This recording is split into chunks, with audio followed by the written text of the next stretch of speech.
This is the new Oppo Reno 13 5G, which boasts an IP69 rating ensuring strong dust and water resistance for up to 2 meters for 30 minutes. So for the Oppo Reno 13 5G, so one of its key features is yung itong underwater mode nila, under sa camera. Pag in-on nyo yan,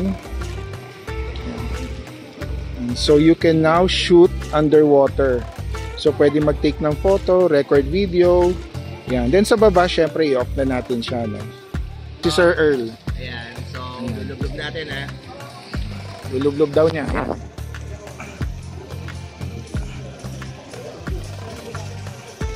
Okay. So, nag-take ako ng pictures. Pero iaano natin. Tatanggalin natin yung underwater mode. So, 3, 2, 1. Yan. So tapos i-remove niya yung water sa extra features ng phone. So ngayon kailangan ko ng para lang mapakita rin sa inyo yung gonna show you yung pictures. So nakita niyo no, habang inano ni Sir Earl yung phone, responsive pa rin siya. Ayan yung quality ng kuha. Yan yung quality. Ayan. So kahit basa siya, pwedeng touch ano pa rin siya, responsive pa rin. Ayan. So maganda na lang siguro kung may selfie stick kayo or may ano kayo para makapag underwater shots. Ayan. Especially ngayong magsa-summer na. So, ayan, perfect siya for your summer outings. Yes. So, thank you Sir Earl. Yan, sa ating sample. So, again, yan nga. So, on our review naman, no, test natin. So, we'll take a photo. So, yan, babalik na rin lang natin siya. So, lubog natin siya.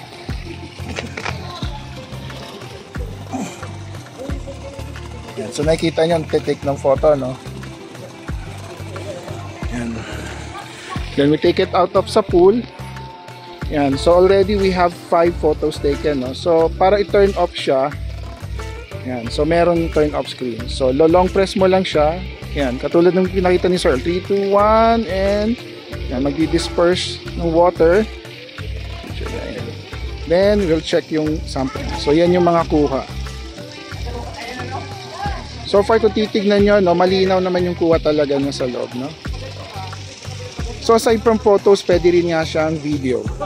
If you're going to do the underwater mode under sa camera app, Oppo Philippines just reminding us na for the Oppo Reno 13 series 5G, no?